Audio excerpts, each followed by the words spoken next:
wrestling fans of all ages, shapes, sizes, genders, and everything in between. It is time to go to war and be VicTori for the Common Wrestling Podcast. Welcome to the revolution. Buzz guys, my name is Kate Murphy. What's going on, everybody? This is Will Tarashuk, the founder of the Kings of the Rings podcast. What's going on, guys? It is I, the one and only Quiet Riot himself, Zach, your host of the Young Lions Perspective. What's up, guys? This is the Monday Night Delight. Greetings, one and all. This is your Prime Minister speaking, your favorite Canadian, Mr. Fretz. Hey, what's up, you guys? This is NateFNGreat from the Game Changer podcast. If you're looking for a network that keeps wrestling real, then you've come to the right place because you're listening to You are listening to You are listening to You are listening. Then you are listening. Get ready for a war because you're listening to What is going on, everybody? This is King Ricky Rose, your general manager, and you are listening to Wrestle Addict Radio. Now enjoy the show. Are you ready? Ladies and gentlemen, it is time to change the landscape of podcasting as you know it in professional wrestling. This is the Game Changer Podcast.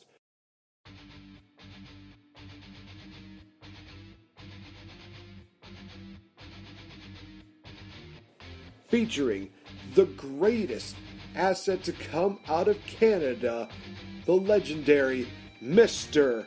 Fretz. The best there is, the best there was, and the best ever will be.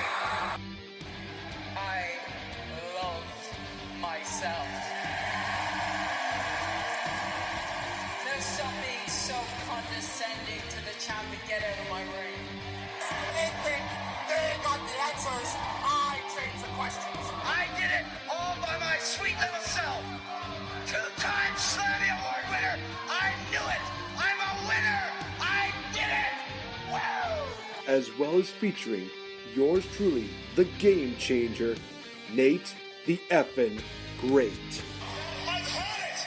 It's time for you to start listening to somebody else, and that somebody else is going to be me, and it's going to be right now. The dirty secret is you need this generation more than it needs you. You're not going to come out here and talk about how it should have been you, it should have been me, it should have been you, it should have been you, it should have been you, it should have been you 8 years ago, and it was kind of, then it wasn't, and it's not going to be again, and it's not going to happen.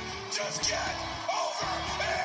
I am the best on this microphone, in that ring, even in commentary. Nobody can touch me. We change the game one day at a time. Ladies and gentlemen, if you're ready,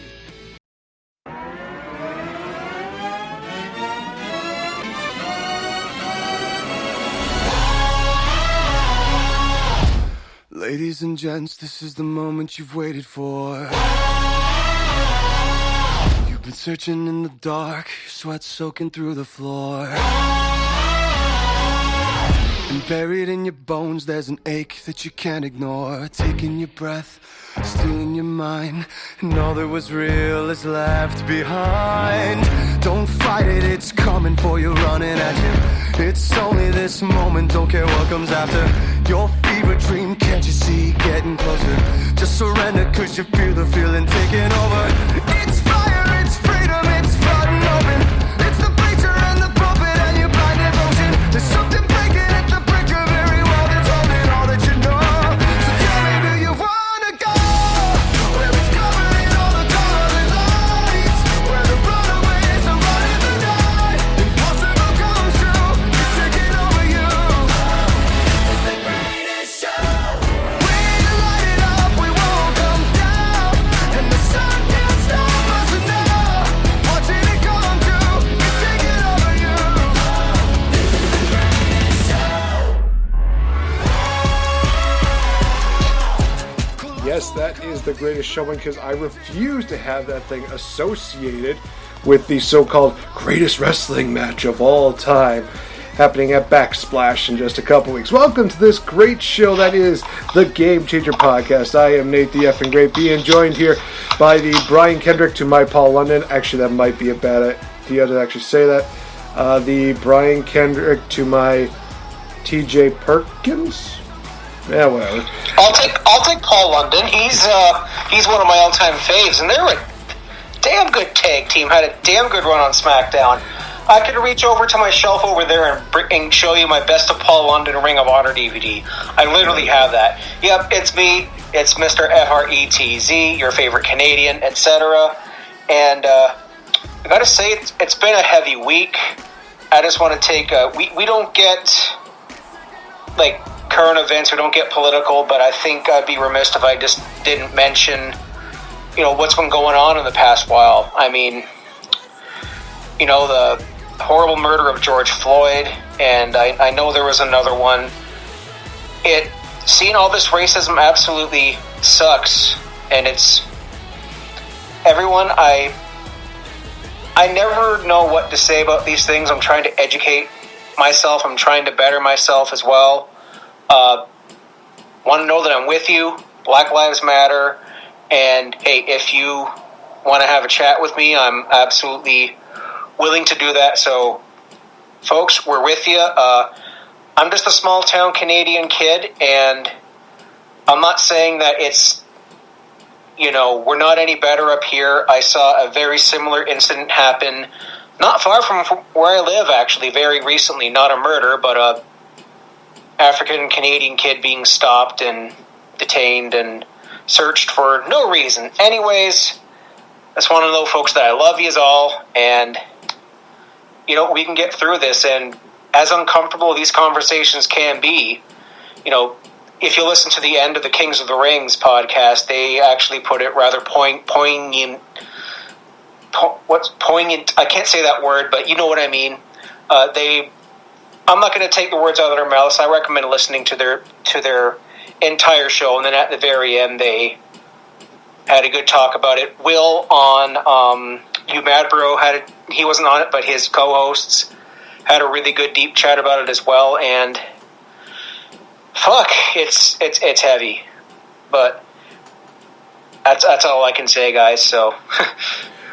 In honesty, Fretz, you kind of took every single bit of the words right out of my mouth. I don't think I could add anything more to that other than the fact that, yes, we are here for everybody. This is one of the toughest years that we've had with everything that's going on with COVID, and then we also have to deal with all this violence that continues to keep happening. That it's just very important that we stick together as one family. We cannot fight against each other because nothing is going to get resolved.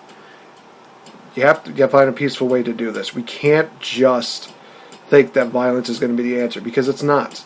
Violence equals more violence. You have to think of a peaceful way to do it. Be smart out there.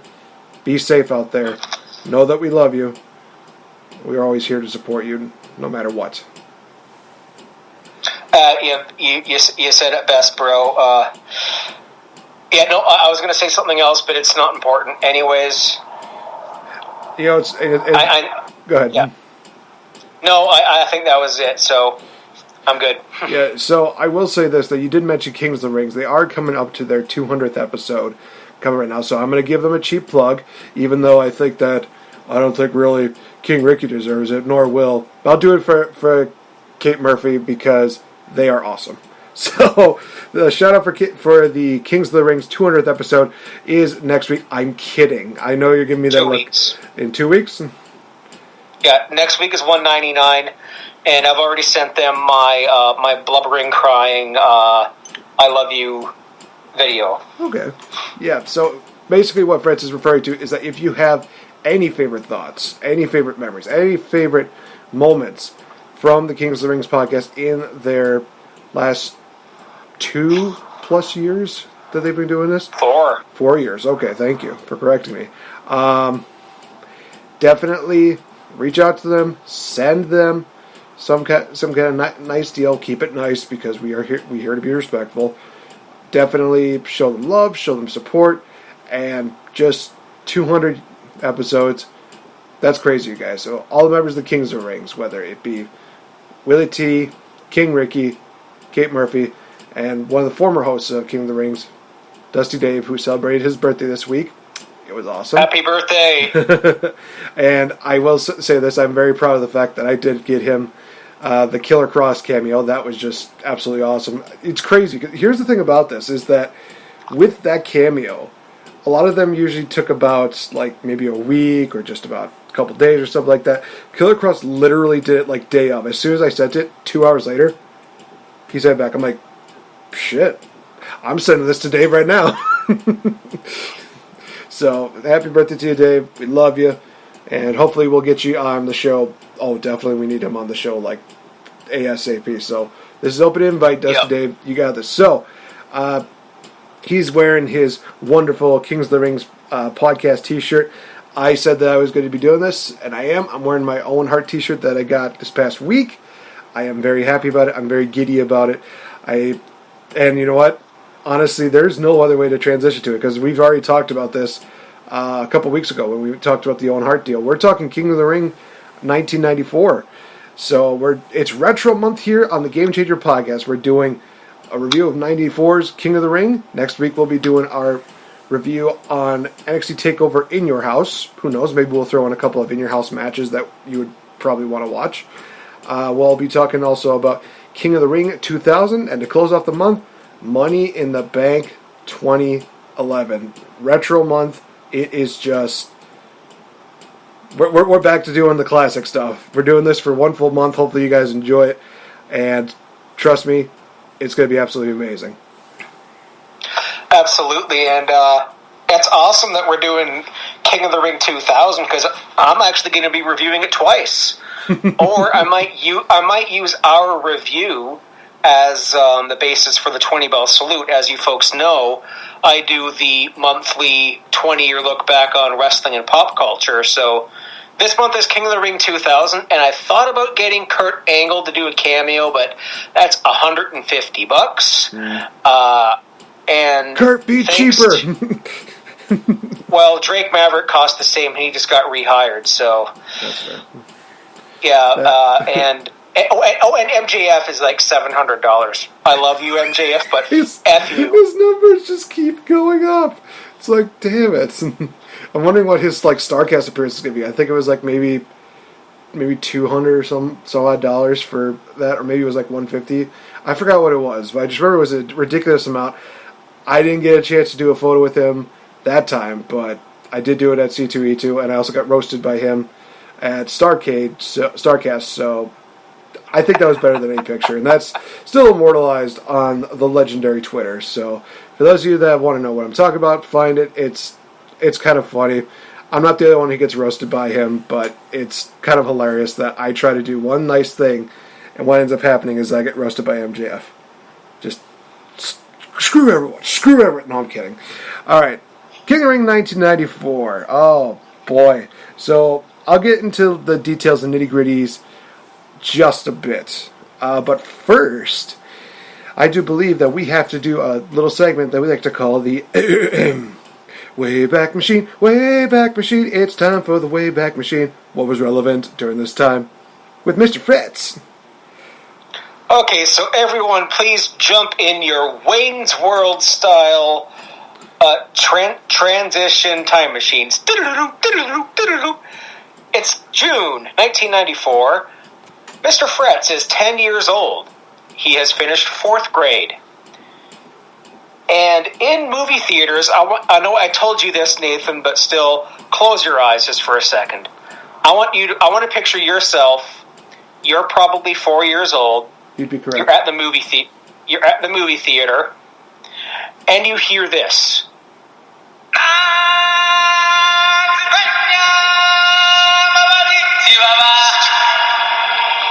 That's right.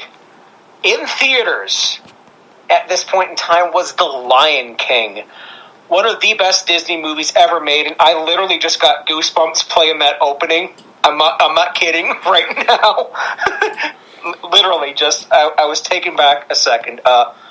Lion King, I think, was one of the first movies I remember watching in theaters, like on a big screen. Wow.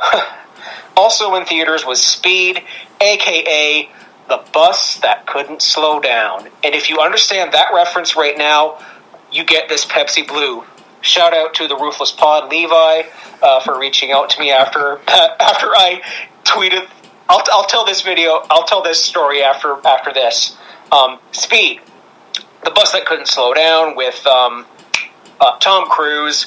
You know, there's this bomb planted underneath this bus, and if it's the speed, drops below 50 miles per hour, or I forget if it's miles or kilometers. Metric system, it explodes. And in video games, although there are no concrete release dates for these, but the games were big at this point in time, were Sonic the Hedgehog 3 and Super Metroid. And in music, one of my personal favorite albums of all time, Rancid Let's Go. Although it wasn't the album that has my all-time favorite Rancid song, Alleyways and Avenues. That was the following year. And Stone Temple Pilots' Purple. We are right in the middle of the grunge era. Kurt Cobain had just unfortunately died, but the remnants of grunge was still very prevalent in 1994. Now this Pepsi Blue that I just waved on screen, and that I'm going to cheat plug and take a screenshot of while I vamp and talk and everything here. This one's for you guys. I have a friend who runs a candy store in Sauble Beach here, and that was weird. They're I'm just looking at the picture that you just took, and it literally just looks like I have the look of just unimpressed on my face with that Pepsi Blue. Pepsi Blue, Skype picture of the night. So I have a friend who runs a candy store, and their father has a store, and their son has a store. So their father has the one up here.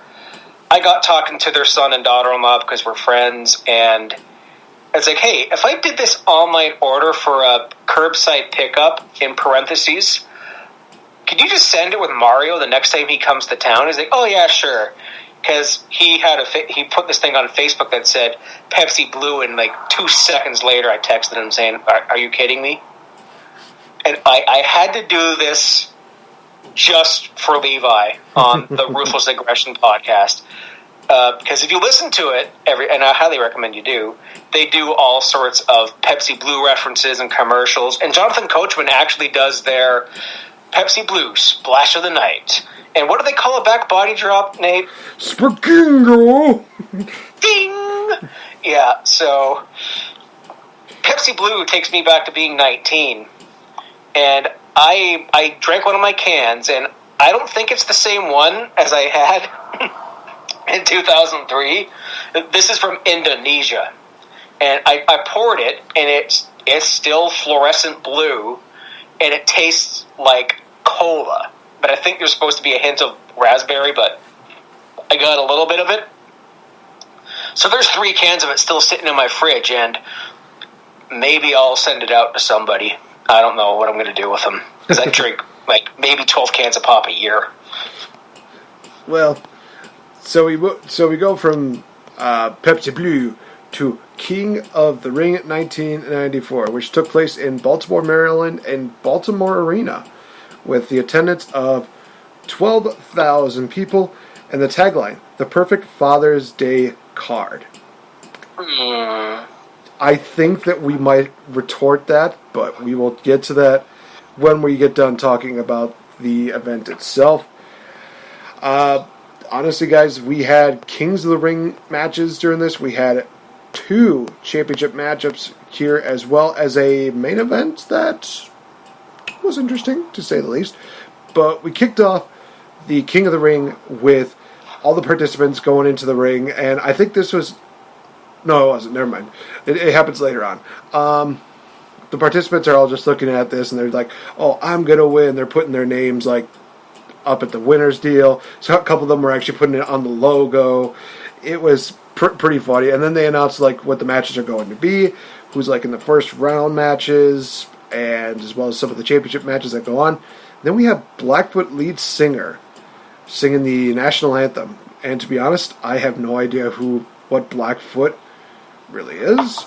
You do? I think that fellow was originally in Leonard Skinner, if I'm not mistaken. Oh, interesting.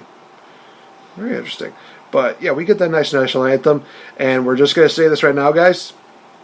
strap yourselves in, because on this night, we get introduced to probably one of the most unique trio of commentators ever.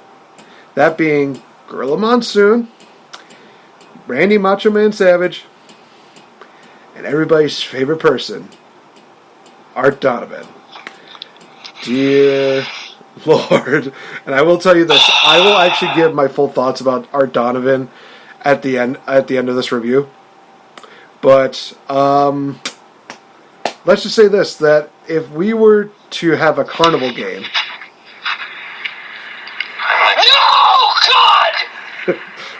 No, God, please, no! That's my impression of Art Donovan. Or just hearing the name Art Donovan. Now, if it was Art Barr, it'd be a different story, because that was the guy he would just be...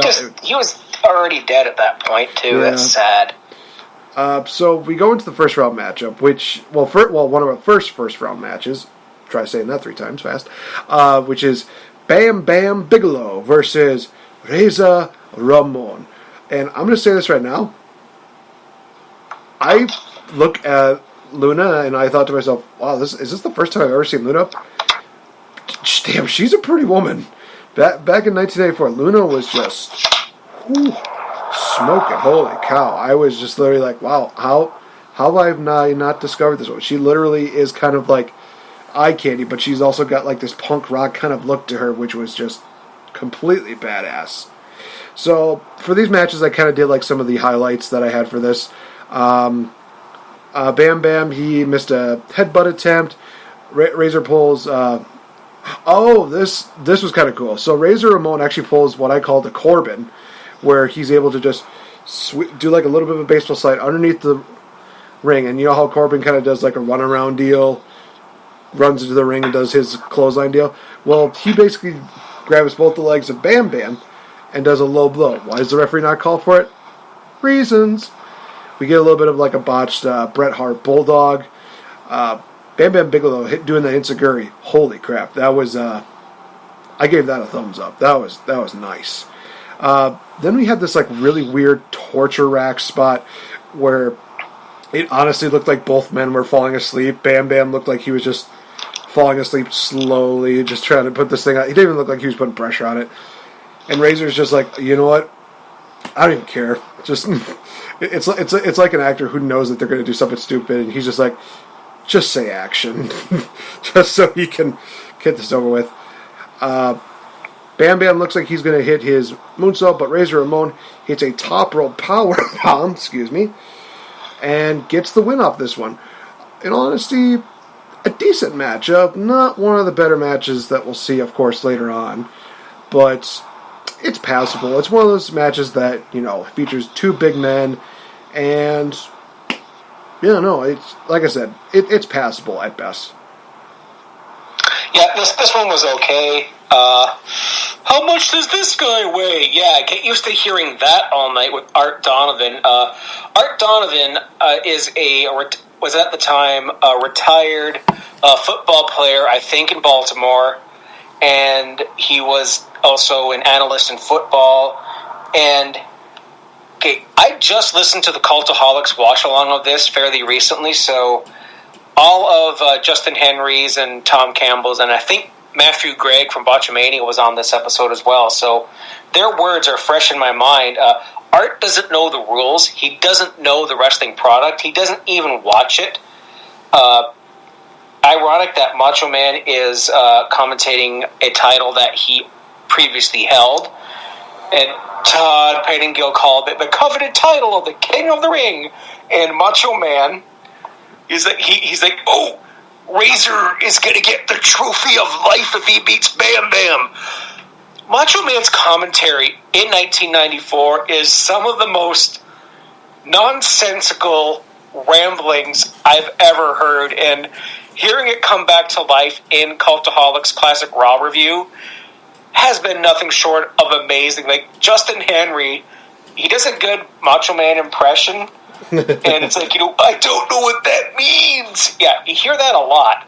And right now, if any of you want to follow along with them, they just reviewed a Raw from September 94 where Jerry Lawler introduced one of his new little people named Queasy, going on a feud with Doink the Clown.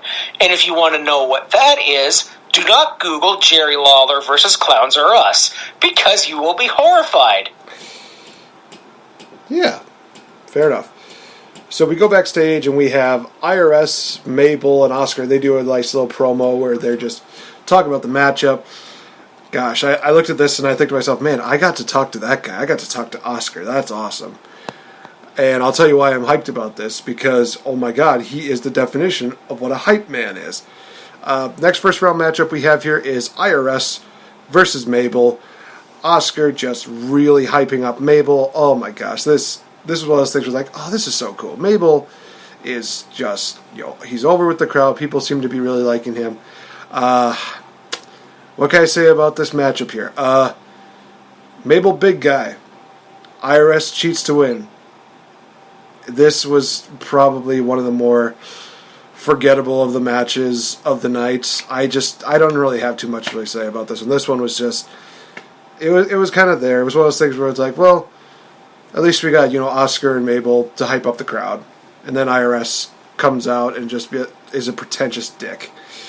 Which, in all honesty, is probably one of the best things of the entire night. It's just IRS coming out there wearing his stupid suspenders, his tie, and his corporate shirt.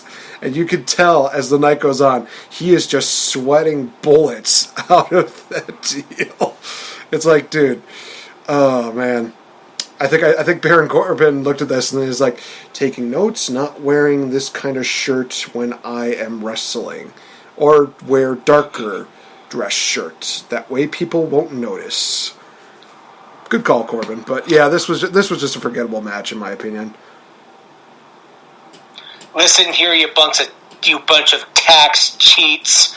Oh, by the way, Bo Bray, it's past your bedtime. Hit record on the VCR and watch me in the morning. Art Donovan. Yeah, I'm going to be coming with a lot of Art Donovan quips here just because I wrote them all down. Is this guy a wrestler? He looks like a businessman. How much does this guy weigh? He's 500 pounds plus. Oh, that's not fair. And Oscar, that's not fair. He's like, do you enjoy this? You couldn't pay me to watch this. Yeah, IRS goes to Scoop Slam Mabel, no. Oh, one thing I noted here, Mabel pulled off a small package. He's 500 pounds. The image of a 500-pound man doing the small package on IRS, who is an accomplished like an actual wrestler. Like I think he's a collegiate wrestler. Wow.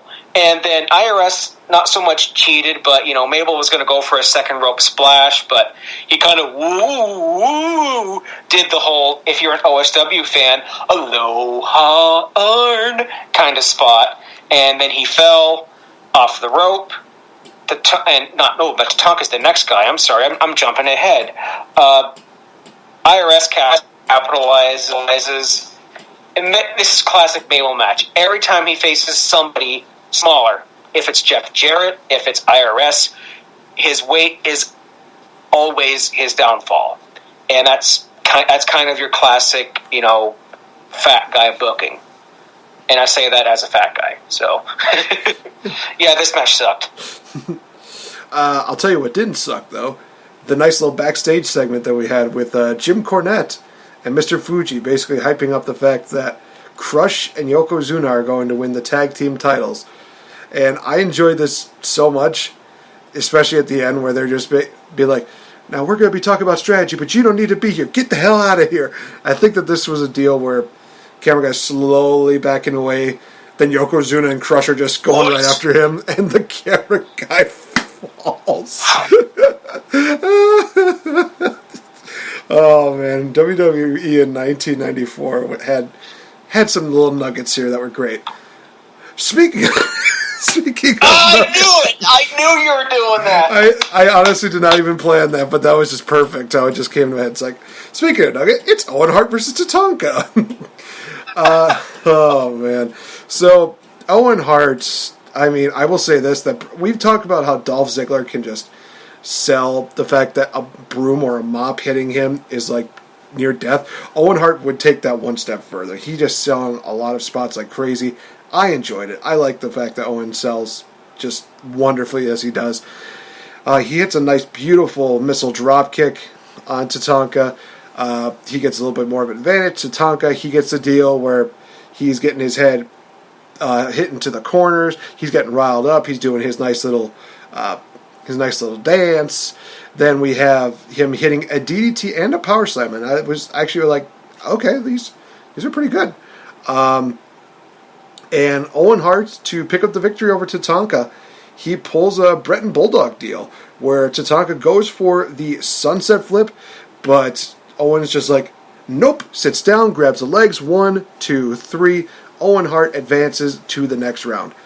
This one definitely started waking me up a bit. This was one where I was like, okay, now we're getting something good. We're getting something good. We're getting something good here. Owen's really doing, isn't it making me happy? This is good. So, yeah, I like this. I like this matchup. It definitely was one of those things where I was like, okay, yeah, now we're getting some good matches now. Here we go. I loved this. Might be one of my favorite matches of the night. Actually, Tatanka was a damn good wrestler. He knew how to work in the ring. He knew how to work a crowd. I mean, the guy got a great pop. And given the fact that he'd be turning heel at the pay-per-view after this was kind of a massive parallel. And I kind of liked how there was a little bit, not much of a British Bulldog Easter egg, but maybe also a spoiler because Davey Boy Smith would return later in the year. Oh, that's right. And I'm going to tell you something off air about a hilarious part of SummerSlam '94. Actually, I think we did talk about it anyways. It involved Diana Hart taking a bump. It was amazing. Oh, Jesus. So yeah, that Bulldog Brett sit down spot was just fantastic. I miss finishes like that where it's just like you don't have to hit your finisher, but you outsmart the guy. Not with like the dreaded R-Truth Schoolboy of Doom that pinned Rob Gronkowski for the 37th time. Dude, he's like he was so embarrassed that WWE released him. He was literally like, I'm embarrassed. I need to leave. I think that maybe they gave him his release papers off camera, and then he looked at the paper, and then R-Truth rolled them up. Kind of the reverse of what happened on... You didn't watch NXT, did you? Of course I did. Okay, good. So it was after the Drake Maverick Phantasma match, which awesome. And I have conspiracies about those masked blokes, but that's another story for another time. There was two things that happened after here I really want to cover because, well, there's an ironic new generation shoehorned advertisement like, this is the new generation of the WWF. And you show Bret Hart, Owen Hart, Diesel, Razor Ramon. And they shoehorn this a lot during this event. Mm-hmm. I know Given the fact that we get a main event that would have been the main event of a USWA house show in 1984, a little bit of no continuity there, WWE. And there was, I think just before the next match, we had an interview with, it might have been Diesel and Sean. Yep, that's right. Talking about, you're going to go there? Yep, that was it. That was it. Basically, Diesel and Sean, they're talking about the WWE title match. They keep showing that clip of the dreaded jackknife powerbomb that Diesel hit on Bret Hart on the King's Court. And basically, Diesel is just guaranteed that he's going to be walking out with 2 straps on his shoulders. And to be honest, it's one of those things where it's like, well, this is kind of a bit of foreshadowing because considering later on in the year we see something cool happen, this would have been interesting. But yeah, that was basically it. They talked about the match and Diesel saying like, me get 2 belts on both shoulders.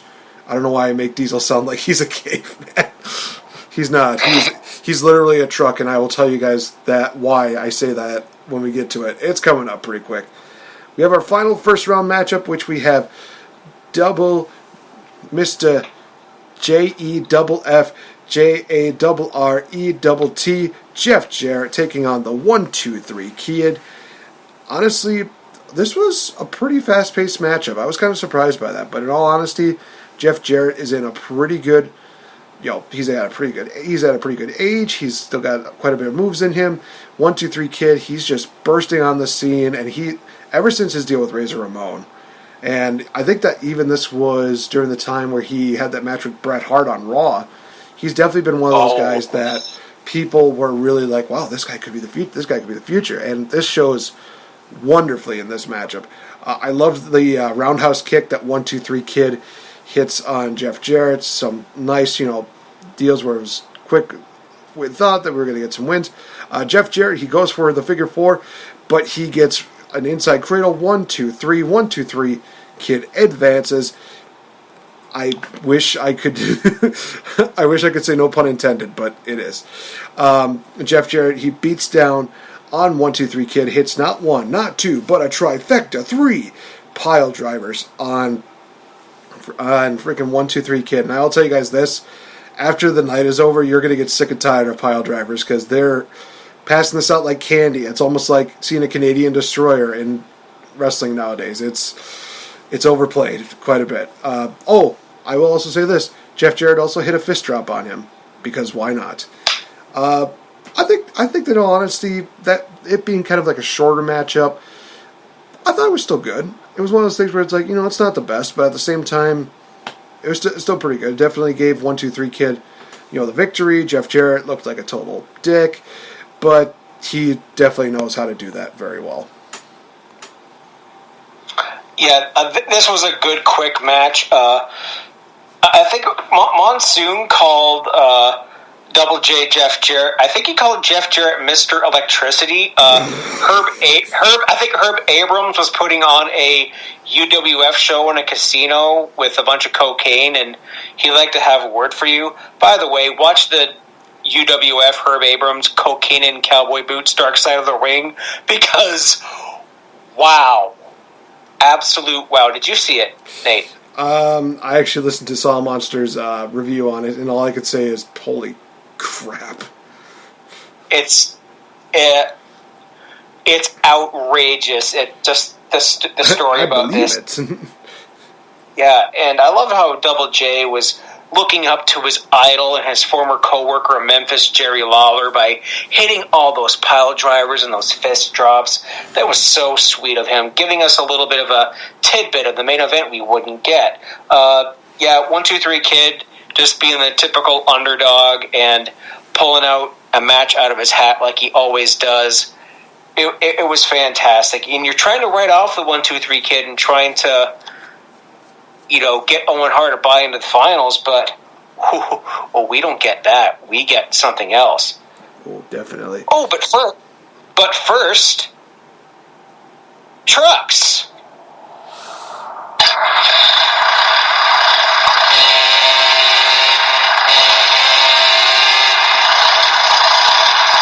Yeah.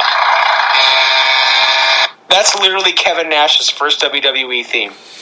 Yeah, after Bret Hart tries to sell the jackknife powerbomb during his hype deal, we get the WWE Championship match of Bret Hart and Diesel.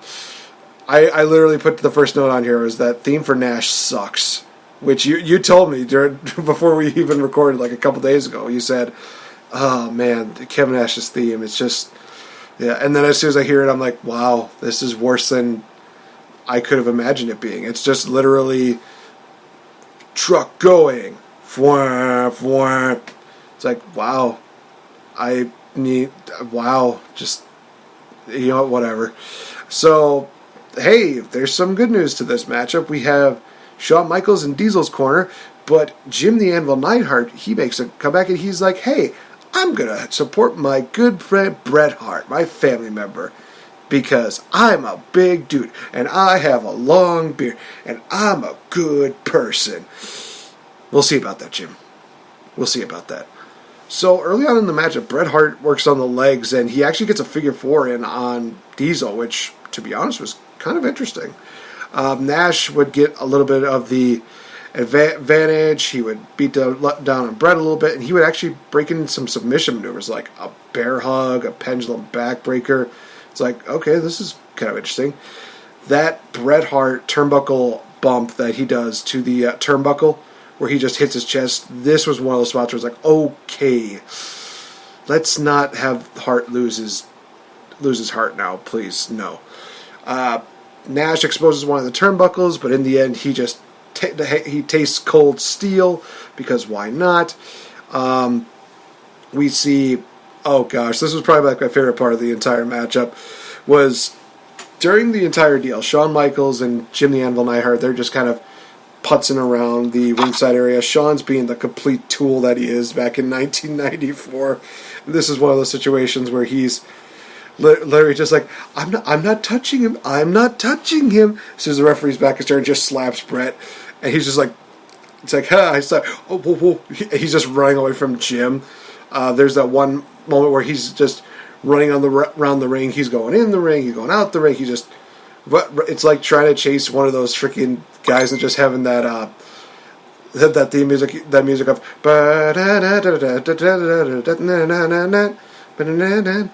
it literally could have just been placed right here. That's how ridiculous this chase was. Brett, he starts mounting up a comeback. He hits his nice side Russian leg sweep. The elbow, he hits his patented bulldog because he's great.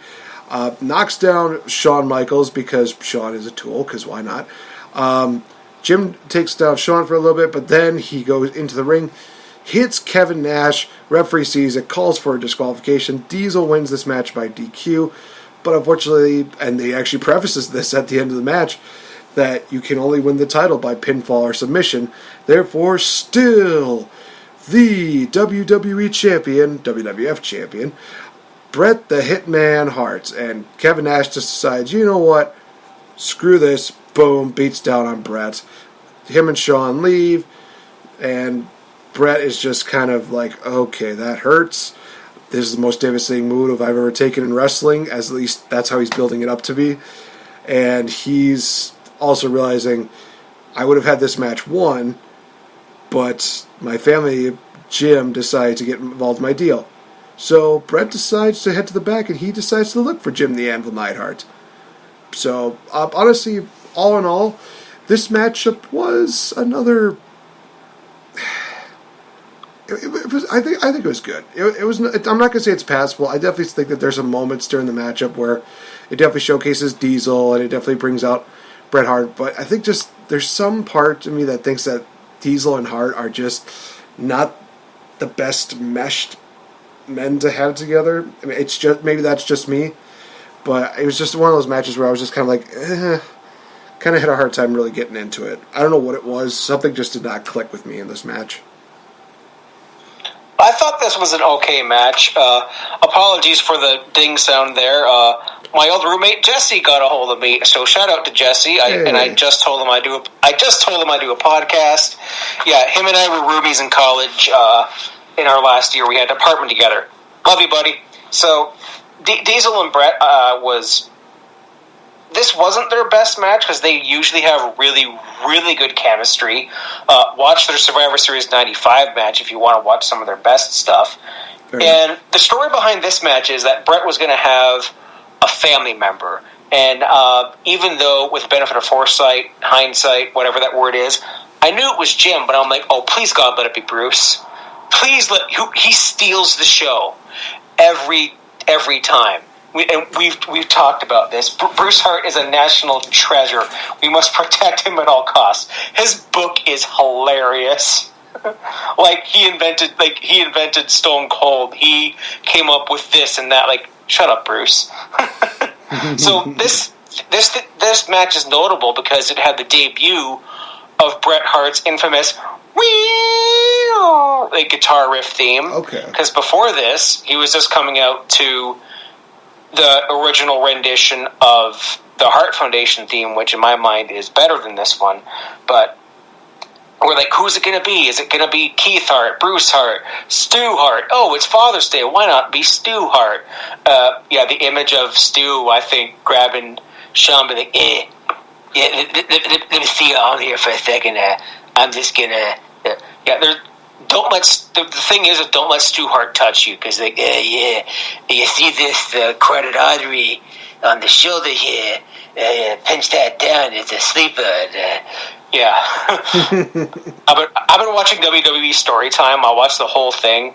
Like with Jake the Snake Roberts, was like Stu was like, "Hey, I'm gonna show you how to lock in the sleeper," and he's like walks it in on Bret Hart 5 times. Like, "Oh yeah, we'll get him back when he's coming to here. I'll stab him. Yeah, he's gonna come back too, and I'll show you how to do it again." My goodness, Stu Hart. Anyways, yeah, you had Bret working the leg. You had the classic, Davey and Goliath kind of booking, and just that buckle spot that Bret always took, sternum first, looked like it crushed it every time. My goodness. So we had Nash hit his classic sidewalk slam, the Bret Hart trying to keep him down with the sleeper, keep tearing him down, building him down, even hitting the heart attack lariat, which was a welcome sight to see. And he does his typical second rope elbow, or as OSW Review puts it, Bret's rope. He hits a bulldog. We start thinking he's going to go for the sharpshooter, but how are you going to lock it in on those tree trunk legs of Kevin Nash? Shawn hits an amazing bump trying to interfere in this match. Like he's standing on the apron. Bret decks him, and Shawn just flies like he's in a match with Hulk Hogan in 2005. And if there's one thing he can do is he can bump. And then there's a thing here. Macho Man's like, "Ooh, Bret Hart with a size 44 boot to the face." Randy, come on, dude. Seriously, size 44 would be like, I don't know. Big Show wears like a 22.5E boot. That'd be twice the Big Show's foot. Humanly impossible. I'm just gonna say this right now. When it comes to Macho Man on commentary, he's vastly entertaining. He's over exaggerating. I love him on commentary. Honestly, it's one of those things where it's like, well, at least it's better than than Corey Graves just putting down everybody because he's Corey Graves. I just like his colorfulness.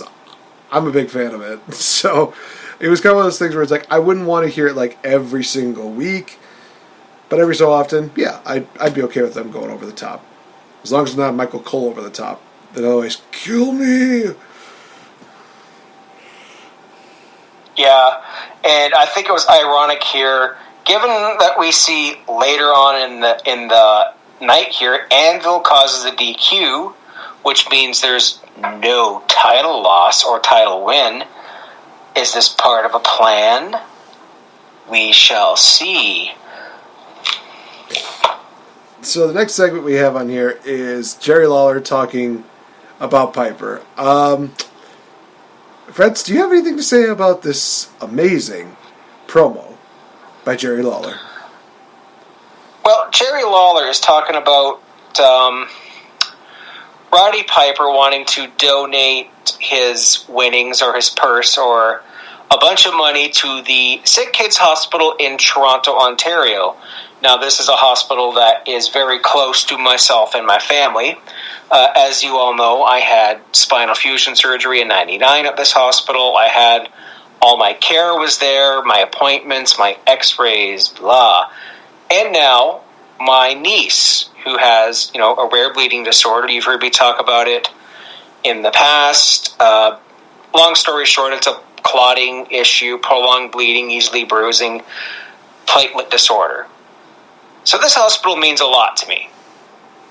And then you have Jerry Lawler's like, I'm going to beat Piper, and none of these brats in Toronto are going to be sitting there with their hands held out empty, and I'm going to give them any money. This to me didn't make a lot of babyface sense, because you're in Baltimore.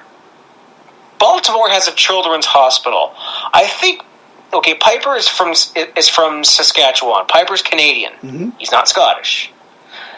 So it's a given that he was going to a prominent children's hospital in Canada.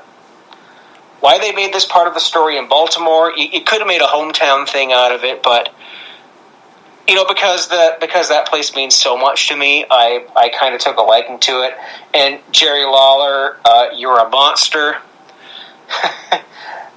And Art Donovan is still clueless about everything. Oh, the next match. Oops. Yep. The semifinal matchup. It's IRS versus Razor Ramon. Notes I have for this are there's some pretty good back and forth deals between these two. IRS knows how to fly off the over the top rope. Oh, that's right. I think Razor, I think he just punched him or something like that, and he just over jumps over the top rope. He just knows how to sell getting thrown out of the outside. After seeing him, I think it was what was it? There was a matchup on Raw a few years ago where IRS seemingly won it. Then Ted DiBiase gave him money, and then IRS just threw himself over the top rope. I forgot which one that was, but it was one of those things where it's like, wow, this guy can still throw himself over pretty good. And this is one of those things where I saw that, it was like, wow, flashback. But in the end, Razor Ramon would hit the Razor's Edge for the win. He's going to the finals. Good match. I enjoyed it at least. At least IRS didn't win. Yeah, Razor and IRS always put on a good match. I mean, if you watch their encounter from the Royal Rumble '94, it was good. So here we go again. The never-ending feud. Never-ending story. Na, na, na, na, na, na. Turn around. I'm going to start singing that. Thank you, Stranger Things. Although that movie was cool before your show was cool. Yeah, Art Donovan's still clueless, and I think around this time, Macho and Gorilla just sandbag him. They're like, okay, that's it. You're done. And IRS kind of fumbles his way through his promo. You fool's gold, fool tax cheats, fool something. IRS hitting a flying nothing, and him just dripping like a Christmas ham. All the grease just coming off of him. I mean, in the NW, I was watching some old Starcades a little while ago, and he was in Varsity Club with, Steve Williams, Rick Steiner, Kevin Sullivan, because they're all varsity athletes, whether they're collegiate football players, wrestlers, what have you. That man wrestled in a singlet, and I'm like, okay, you can do that instead of wearing all these layers and a tie that people can choke you with, you idiot. Yeah. And it's like, so not only that, it's kind of a safety hazard. And then you have the chants, it's like, Irwin. Yeah, that's my name, don't wear it out. Yeah, 1990s for you. Razor's Edge, yeah, classic, good match, but nowhere near. Oh! I just saw what's next. It's not nearly as good as this next one. Definitely not. We have the deal where Bret Hart's just looking for Jim. He's just busting through doors and shit like that. This was where I was going to call it. So they cut back to, I believe it was the announcer, and I think this was the time where it happened, where he's putting up like the name moving deals. And he freaks out, almost like somebody caught him masturbating or something like that. He's like, oh, jeez, I didn't see you there. We don't know what's happening with 1-2-3 Kid. I've been asking people, and he's just reiterating this like crazy. I'm like, dude, chill. Just chill. You don't know what's happening to 1-2-3 Kid. Just chill. Semi-final matchup, we have Owen Hart versus 1-2-3 Kid. We talked a little bit about this during the Owen Hart tribute show. We're going to talk about it a little bit more in depth here. So Owen Hart, he's just waiting. He's ready to just take the count of victory. But 1-2-3 Kid's music hits, and he is just coming out, and he looks like he's just completely wrecked. Macho Man actually has a line that I actually wanted to say, where he says he gives him like mad respect. And he says like, if he comes into this matchup, I'm gonna stand up. It's like, you know what? I respect that. I respect it. He's gonna stand up. It's like it's kind of a sports deal where it's like, somebody comes in, you give him like a standing ovation sort of. So Owen Hart, he hits a nice basement drop kick to the outside. He's just going he's just hitting this guy. We have a masterful matchup here. All I have for notes here is just moonsault, Northern Lights, German suplex counter, powerbomb to sharpshooter, Best 4 minutes. Owen wins. I can't put it any better than that. This was one of the best 4-minute matches I've ever seen in my entire life. This is like a good, quick, it's just boom, boom, boom, boom, spot, spot, spot, end. And, Kid gets a virtual win here with a really nice Northern Light suplex, but Owen's foot was on the ropes because he put his leg under his leg. I tried to say something there, but yeah, Owen Hart hits a sick power bomb out of a Hurricane attempt, and then it was right into the sharpshooter, and that was, pardon me, I'm tired. Work all day. Worked outside all day. Yeah, Garden Center. Yeah, sharpshooter, fantastic. And this is the best quick match you'll ever see, and because they both just went spots that you would. This is like a 20-minute match they did in 1/4 of the time. Phenomenal. It was great. Now we get on to my favorite segment of the night, and it's a Roddy Piper promo. I'm going to say this right now, guys.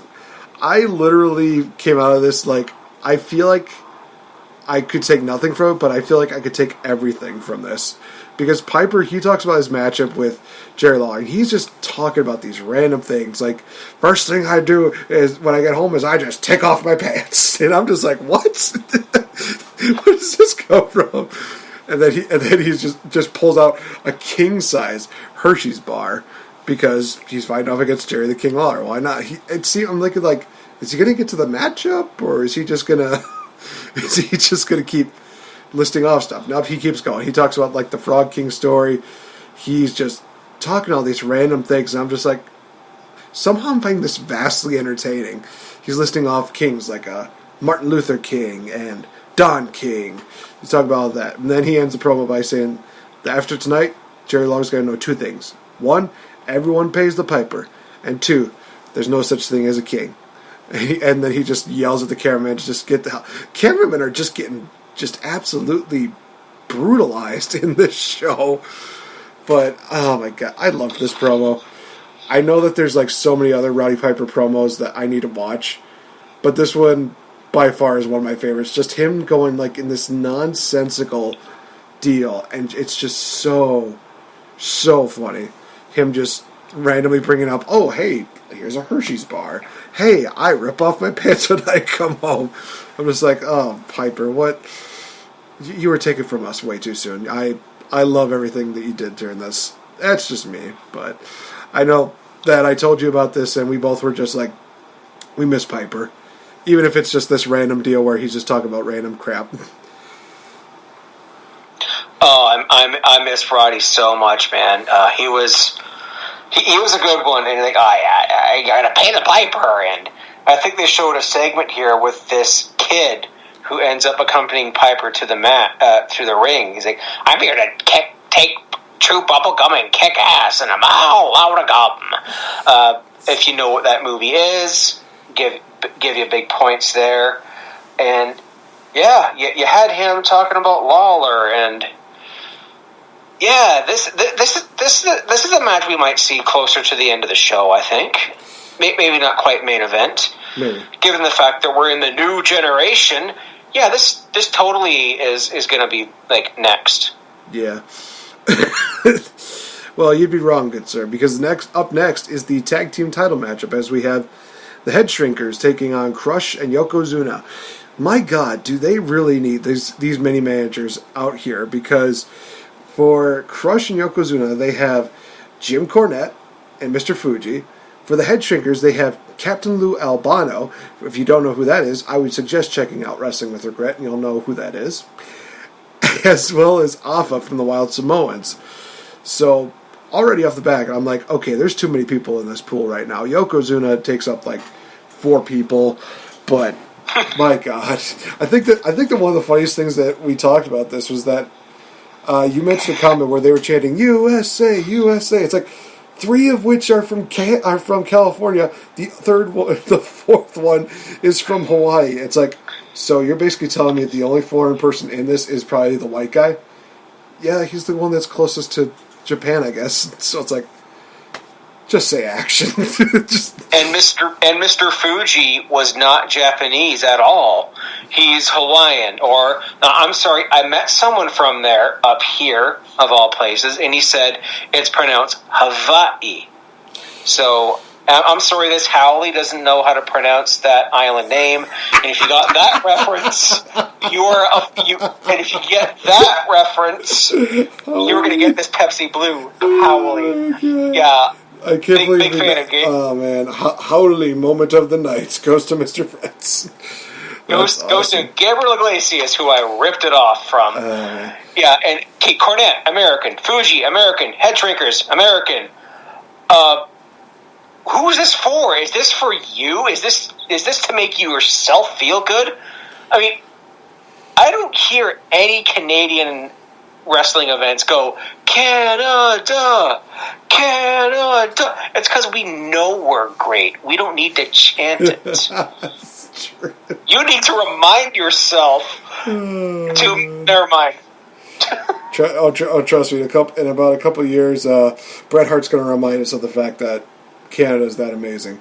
So, I was very surprised when Head Shrinkers could take down Yokozuna. That just shocked the hell out of me. Remember when I was talking about that one move that you're going to get sick of? Well, Crush hit it during this matchup. He hits a pile driver. Damn it. I will say that the Crush drop toe hold to a Yoko leg drop, that was something where I was like, oh shit, that looks like it hurt. We got a dual super kick on Yokozuna, which took him down. Then for some reason, Lex Luger comes down to the ring. Oh, well, he got screwed out of his, King of the Ring qualifying match because of blah, blah, blah, blah. It's like, who cares? I will also say this, that Luger has one of the most unique attires I've ever seen in my entire life. That was interesting. But Head Shrinkers win. They retain the tag team titles. For a tag team match, I thought it was okay. It was not one of those things where it was like revolutionary or anything like that, but I kind of do miss the fact that, we don't get too many foreign tag teams like this. I love the fact that we got, like tag teams like the Usos that represent like the Samoan heritage. People like the New Day that definitely do represent the African American heritage, especially coming from, such great line, great wrestlers like, Booker T and Stevie Ray, as well as Tony Atlas and Rocky Johnson. I believe they were tag team champions at one point. Yep. The first African American tag team champions. Thank you. There we go. I do kind of miss this. I kind of miss the fact that they don't have too many other foreign, tag teams. Bring back a freaking Rougeau gimmick, for God's sakes. I just want to see just two delightful Canadians just waving flags and just be like, hi, we're French Canadian. What's up? And they just kick ass. And then they're just still smiling. Fight me on this. Dude, the Quebecers were still on the Fed at this point in time. Well, I'm talking about nowadays wrestling. I mean, back then we missed out on some good shit. Ooh, you know who I'd like to see is Josh Alexander and All Ego Ethan Page, the North, the current Impact Tag Team Champions. Now, they don't have a pro-Canada gimmick per se. I don't think they do, because I haven't watched Impact since... What was that match between the LAX and the OG LAX that had, like, wood in the ring? It was like the concrete jungle back. Concrete jungle. Yeah, that was because they had that storyline where that like a kid got hit in a drive-by or something, and yeah, Impact was around the time of Su Yung dying and Ali going to the realm of. Oh, yeah, that's right. I loved that. I loved that era of Impact Wrestling. That's because I had the GFW app on my Xbox, and now it doesn't exist. However, thanks to. I think a mutual friend, Jay Bone from Smash This Podcast, I believe, right? Oh yeah, yeah, Wisconsin boy too. You would know him. He told me last. I was watching his. Sorry, I was watching his live stream review of AEW last night, and he informed me that it actually exists in a way as Impact Plus. That it does. That it definitely does. Before we get too far into this, what were your thoughts on this tag team match? This match was, it was what it was. I mean, you had Yoko and Crush. 898 pounds combined. How much does this guy weigh? 600 pounds. Is he a wrestler? Okay, right now I would be pulling a John Ritland and taking my piece of paper and ripping it and crumbling it, and that's what I think about. Yeah, he does that a lot, especially during Raw reviews. Shout out to John Ritland. Great guy. Yoko got fat. I mean, this was when his weight problems were just beginning to get out of control. He didn't get as heavy as he would by a certain Heroes of Wrestling pay-per-view we never, ever speak of. Jim Cornette is just making everything great here. Regardless of your opinion of Jim Cornette, by the way, FTR is going to be on the Cornette podcast this week, so I might just listen to that one just for that. And it's like, the Head Shrinkers, here's the thing. They are both new generation and attitude era and ruthless aggression. Because, well, who is one half of the Head Shrinkers? That was, oh my gosh, I know this. You're watching King of the Ring 2000 right now, Nate. I haven't gotten that far yet, though. Oh, wait a minute. It's Rikishi, isn't it? Yeah. You can tell by that big scar on his gut where he got either stabbed or had stomach surgery. Yeah, kind of. Oh, and I think your main event. Oh, never mind. I wrote another smart-ass comment about the main event. It's Golden Era. So I like how they were trying to get Yokozuna out of the ring. Crush uses headbutt on Samoans. It's not very effective. Alpha is screaming in Polynesian. Head Shrinker Media's running wild. Randy, stop. Don't stop. And then, I like him. Rikishi does his amazing, that 360 he does when someone hits him with a great clothesline? He just flips. And then USA, they're all American in all caps. And Lex comes out as looking like a all-American lollipop. And that's really all you can say about this matchup. We got a nice segment where Owen Hart is ready to win. We have the final matchup, Razor Ramon versus Owen Hart. Okay, we all know what happens here. Owen Hart wins. Do we really even need to go that further into that? Jim the Anvil Neidhart interferes, hits Razor Ramon. He gets in the ring. Owen Hart wins. Owen Hart is the king of the ring. Like I said, do we even need to go any further than that? Bret Hart is backstage. He's got no comments because he's too pissed. Understandably so. Before we get into probably one of the best segments of the nights, did you have anything that you wanted to add for this matchup, or do we want to just get into that? From this day forward, I proclaim that I will be known as the King of Hearts. The King of Hearts, and you will always remember it as the King of Hearts. Damn it, Owen. If I could Thanos snap right now, I'd bring you back. I know I'm selfish. But my goodness, he's such a good, smarmy little prick. He is. And honestly, it was one of those things where him just being like, no, I don't want Jack Tunney putting the stuff on me. I want the only person that I can trust in my family to put it on me. That being my friend Jim the Anvil Neidhart. And Jim is just a happy little leprechaun. He's just giving him the staff. He's putting on the robe. He puts on the crown. Honest to God, I like this. This was one of the best things, just that Owen Hart coronation. It's beautiful. It's one of the greatest King of the Ring coronations ever. Just oh God, he's gone, but just take my damn money. It's great. Yeah, but to everybody's shock, that's not the last match on the card. We got one more to go through. So we get a back and forth promo. Yep, he knows what it is. between Jerry Lawler and Roddy Piper, where it literally is a back and forth deal in which Jerry Lawler is in the ring. He's berating Roddy Piper. He's just yelling and blah, blah, blah, blah. Yes, get your shot ready. That's more the shot. I was tempted to dump this whole whiskey in my beer glass, but then again, I would die. And Piper's just kind of doing like these homemade footage deals where he's talking about Jerry Lawler and all the crap he's doing. And one of the segments involved, as Mr. Fretz was saying, this skinny-looking kid just impersonating Roddy Piper and just, doing whatever Jerry Lawler says. So Jerry comes out, good entrance, but I like the Piper entrance even better because he literally has drums and bagpipes to basically get him into the ring. He comes in, he's got the skinny kid. We see him drop that line. He said, like we were saying, he came to kick ass and chew bubble gum. And the skinny kid goes, and we're all out of bubble gum.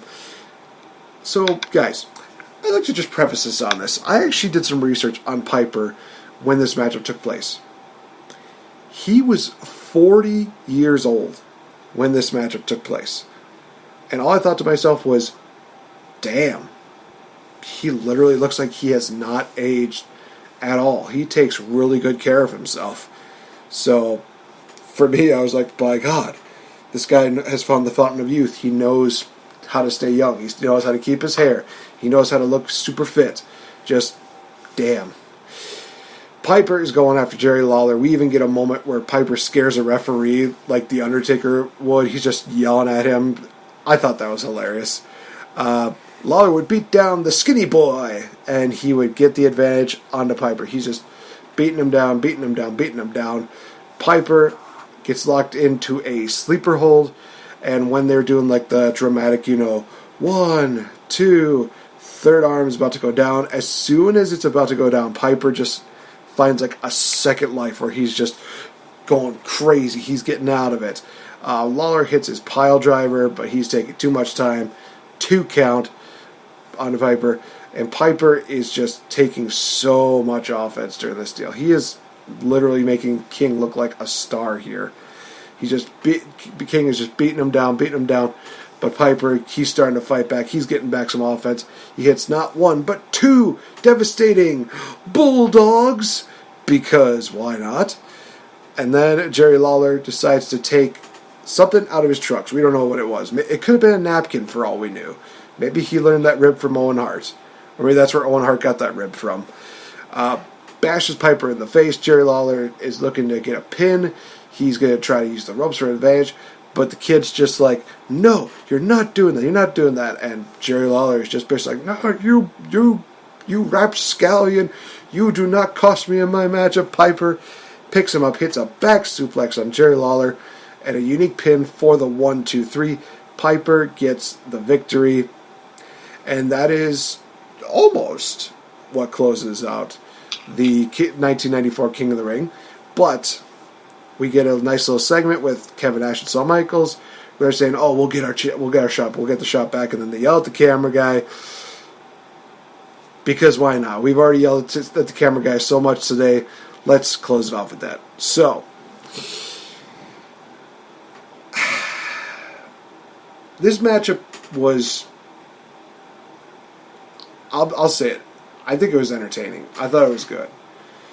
But, main event worthy, I don't see that really happening. If anything deserved to be the main event, it should have been the King of the Ring coronation deal.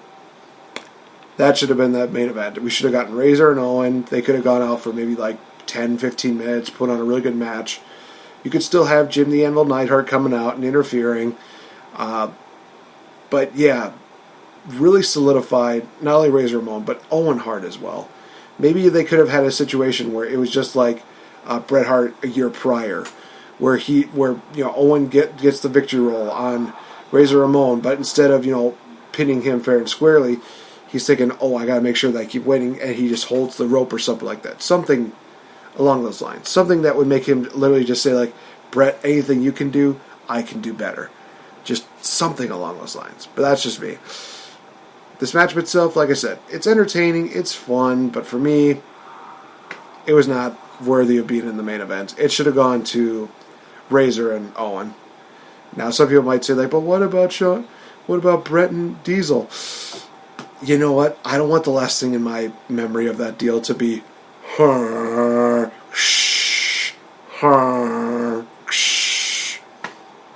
just don't need that nightmare. I'm sorry. Excuse me. There was the shot. This match sucked. It sucked hard. No offense, but if you have a combined age in the ring of 86 years old, because I think Jerry Lawler was in his mid-40s at this point in time. Yeah, fine if this was 1983 USWA, Memphis, Tennessee, or even like Starrcade 83. Fine for a main event. But when you spent the entire night shoehorning this is the new generation. Yeah, Vince was absent from this show because he was on trial. This was the steroid trial. That's right. So, yeah, that's why Vince was absent from this and why we had to suffer through asking how much people weigh and if businessmen are wrestlers. And, oh, gosh. Yeah, this match, I think that pin at the end was really sloppy. As entertaining as I find both Jerry Lawler and Roddy Piper, they didn't connect. I mean, they had the promo chemistry.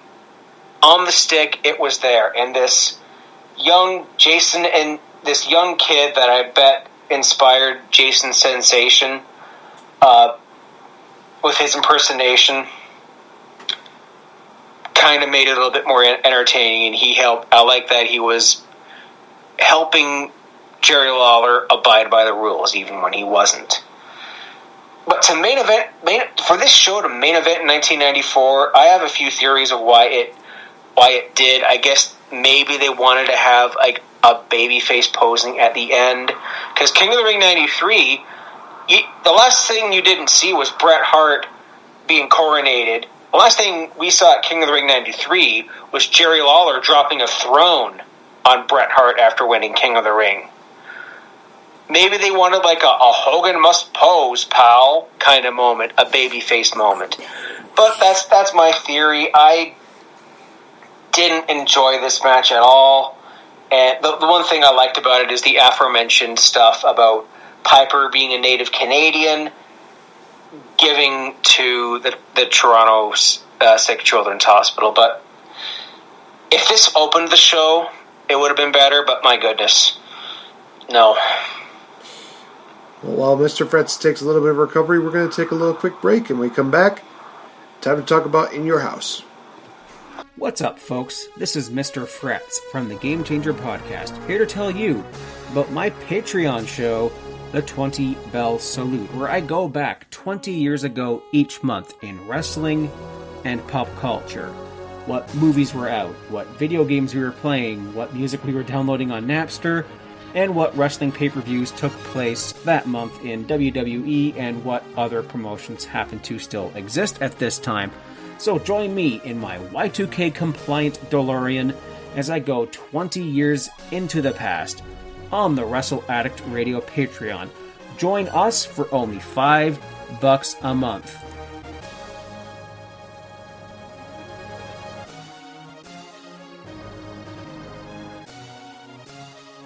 Hey everyone, it's the Princess of Pro Wrestling, SoCal Val. You are listening to the Game Changer Podcast. Sending lots of love from California. Mwah. I'm Wild. And I'm Randy Fitzsimmons, and this is the Game Changer Podcast. Pew, pew, pew.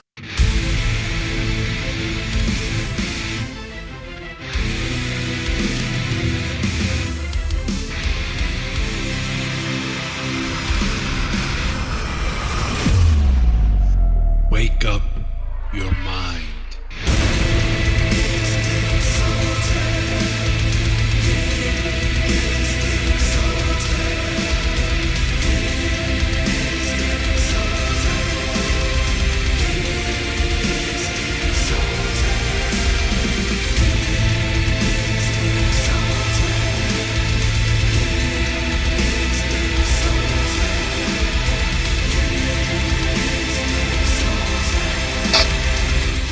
certainly is exalted. That is Brody Lee. Welcome back to the Game Changer Podcast. I am NateFNGreat, joined here by Mr. Fretz. Guys, quite a crazy month that we have going on here. I definitely wanted to do a wonderful plug here that we have going on at teesprings.com, you guys, in honor of mental health awareness, especially for people who are within the LGBT community.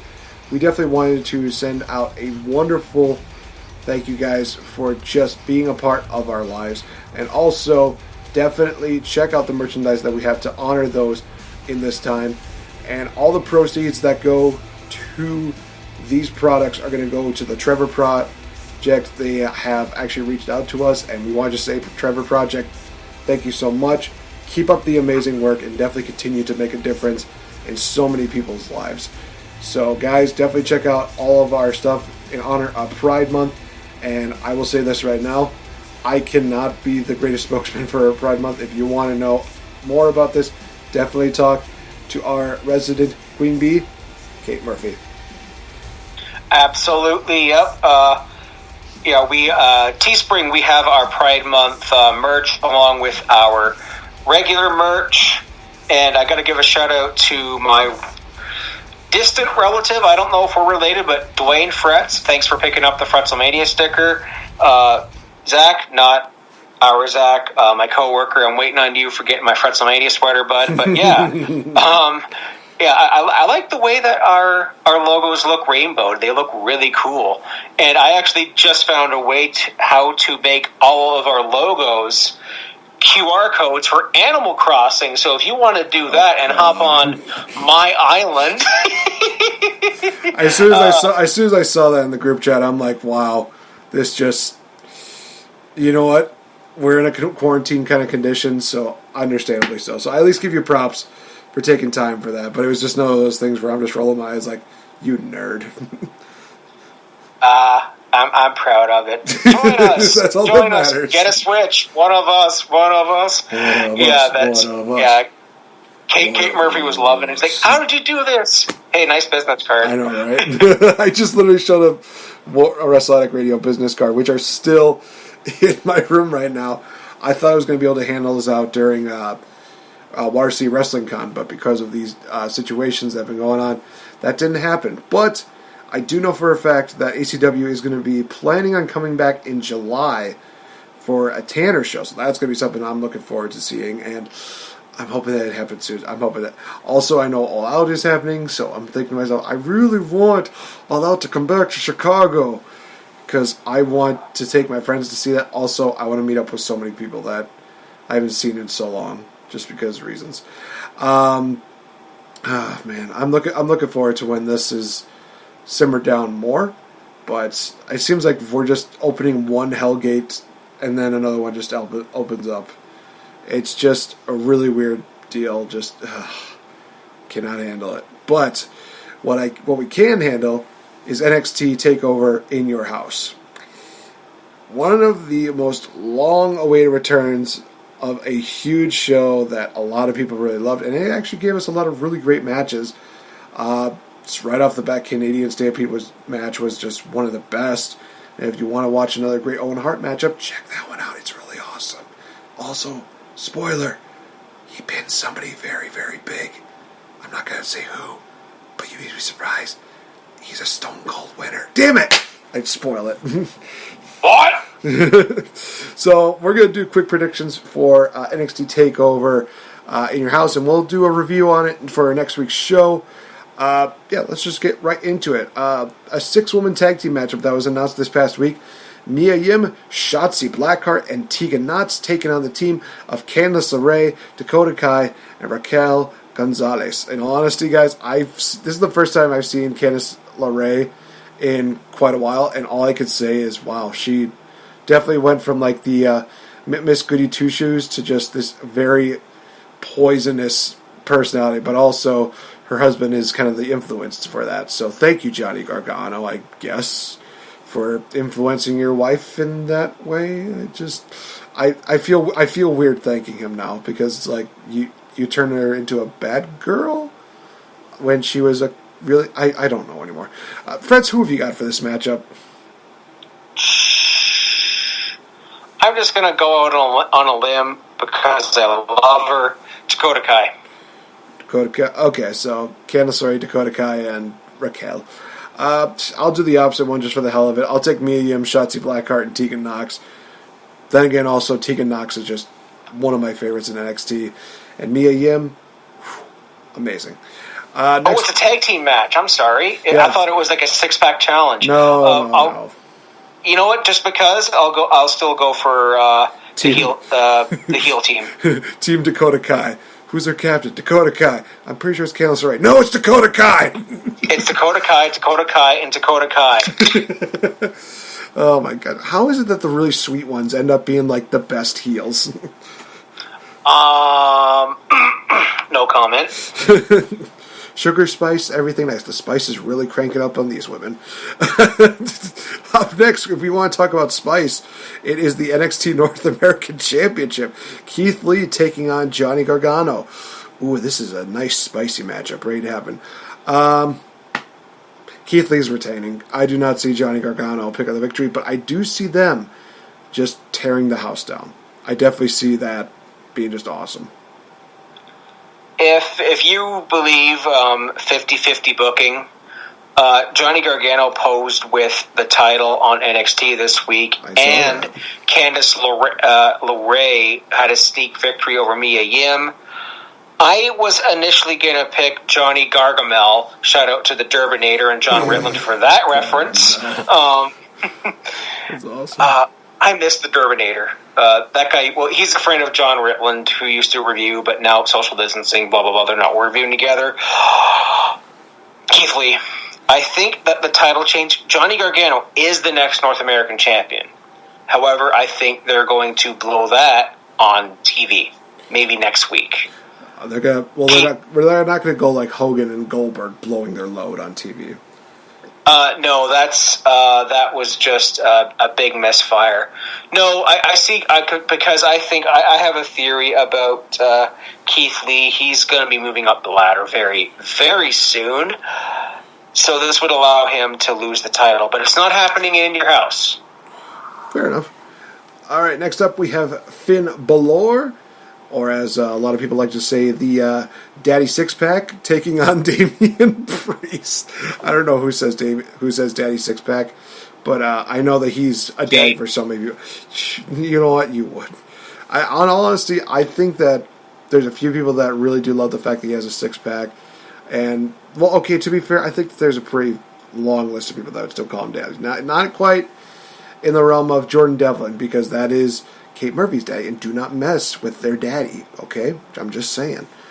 I think we're both in agreement with this one. Are we in agreement with Finn Balor? No. Really? I am picking Damian Priest. Ooh. Damian Priest has been looking for that impact win, no pun intended. He's been looking statement win. There it is. Cut that. And the honorable win, if you will. I don't think it's going to be honorable, because I think we're going to see a nightstick in the nightstick, maybe. I think if you're going to make a statement in NXT and starting to move up the ladder, why not take out one of the OG NXT people and NXT members here? This is just purely fantasy booking, and I'm kind of piggybacking off of Cultaholic a little bit. But, man, if you're going to make a statement, it's going to be this.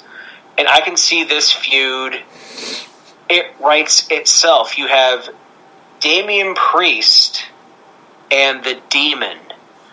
It's right there in front of you. Can we get like a darker demon for this? Because I mean, I think that we got like a lighthearted demon when Finn was babyface, but having him maybe just coming out just like in a completely different, maybe almost like a symbiote kind of deal, like Venom, or even a Carnage like deal. Oh, a symbiote demon. Now, that would make Jack the Ripper demon look like Pumpkin Demon. And if you remember the Pumpkin Demon, I feel... yeah. Thank God Sister Abigail didn't step in the ring. Well, no, she didn't. Where was I again? Oh, right. These match cards. We have Charlotte Flair defending her NXT Women's Championship against This Is My Brutality, Rhea Ripley, and quite possibly the one woman that could make King Ricky just pass out with just a smile on his face, Io Shirai. I don't see Charlotte. I don't see Charlotte losing the belt anytime soon. In all honesty, I will tell you this. I actually did have an argument with somebody saying that Charlotte has been burying women like in the last year. Mainly, I think they're butthurt about the fact that Rhea Ripley lost at WrestleMania. It's like, it's her first Mania. She's still technically a rookie. Charlotte has been just busting her ass. She's doing better. She's not like a John Cena where she's got like only the 5 moves of doom. No, she is really good. I'm really starting to appreciate Charlotte for who she is. I think that there's some points to her promos where it's like, maybe you could tweak this a little bit, but in honesty, I like it. And also, this is the same argument where I literally said, where it was during the match between Bayley and Charlotte, I said, like, she lost to Bayley. And then the guy's excuse was, oh, well, they painted themselves in the corner. They had to make sure it's like, oh, gosh. You cannot be happy with anything, can you? I'm taking a Charlotte win. It's not out of acceptance. It's because she deserves it. In all honesty, they need to build that women's roster more. Who's going to take the belt off of her? I would love to see Tegan Nox do it, but for all we know, it could be Mia Yim. It could be Shotzi Blackheart. It could be Dakota Kai. Just saying. Who have you got for this match, Fretz? Okay, first off, I know exactly who you're arguing with. Slack, I know you hate Charlotte, but seriously, dude. It was actually not Slack. It actually was not. It was just some other random dude. By the way, I'm kidding. Slack, you sent me a very kind video DM. I appreciate it very much. I did reply to it in video, so I'm just kidding, Slack. I love you, buddy. But also F Slack, just because I'm contractually obligated because I'm wearing a KTO shirt. Io Shirai is winning the title. Io Shirai is winning. Mm-hmm. Wow. I'm going dark horse here. I'm also piggybacking off of Cultaholic again. I know. I love Tom Campbell that much. He's a national treasure. We must protect him. Yeah, I think we have a good dark horse moment here, and then Io Shirai can go and feud with someone else. This is where I think you can get... I'm fantasy booking a bit into the future here, so Io Shirai. Then you can get someone like Dakota Kai getting the title off of her. And then you have the title feud with her and Tegan Nox. And then Tegan gets her feel-good win. Gets the Gargano Ciampa victory. Because this should be the Gargano Ciampa feud for the women. It's that big. I'm going dark horse. I'm going absolutely crazy left field. But I think Charlotte loses the title here. And then I don't see her... I mean, I see her hanging around a little bit. Maybe staying down in NXT. She's a traveler. I mean, she's putting the NXT title on SmackDown and Raw and NXT. Why? Because she's a workhorse and she's the best woman on the damn roster. And I will put my foot down on that. Charlotte haters can say all the stuff like, oh, it's because she's a Flair. Well, lineage has a bit to do with it. But she's also backs it up. She's that damn good. And I just watched Triple H in 2000, and he used to say that. Fair enough. Can I make the argument that the true best woman on the roster is Mandy Rose right now? No. She's only the best one.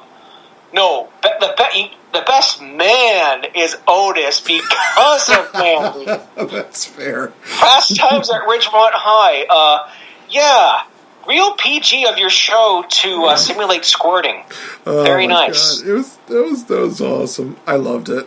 And I will say this, it's been a while since we've seen like an honestly like tonsil hockey like deal between people that honestly I think Mandy's dating somebody else, but on screen of course It's like a Tino Sabatelli, or they were. Yeah. So this is kind of one of those things where it's like, wow, she's still really going for this. So I at least admire Mandy for that. Also, I've watched a lot of her TikToks, and it's very entertaining. So there's one literally with Otis. It is so damn funny. You've seen that one. You saw that one, though. I might have. TikTok just angers and confuses me because I'm old. You are exactly like my boss, who literally... Oh my gosh. He literally just says, like, it's an excuse for women to be sexy and there's some entertainment to it, but other than that, there's some women that just do it just to be half naked. Which, in all honesty, is fair, because there's a lot of women on there that have just shown a little bit of goods. And I will say this, there's some women that have literally been like, oh, I'm single, I'm ready to mingle, all that kind of shit, and it's like, yeah. And that's what Tinder's for. Basics. That is fair. Give your balls like you tit fuckers. If you get that reference, I automatically love you for life. I'll tell you from there. Oh man. Unfortunately, I got to make this explicit now. Thanks, Fretz. I was thinking like 1 week maybe we'll be clean. Fuckers. Damn it. Well, so much for that. But speaking of craziness, Tommaso Ciampa, Karrion Kross. This is going to be so good. I'm chomping at the bits to see this matchup. Killer Kross is a good wrestler. Tommaso Ciampa is like everyone's daddy, especially when he talks about Goldie. Just, this is just going to be awesome.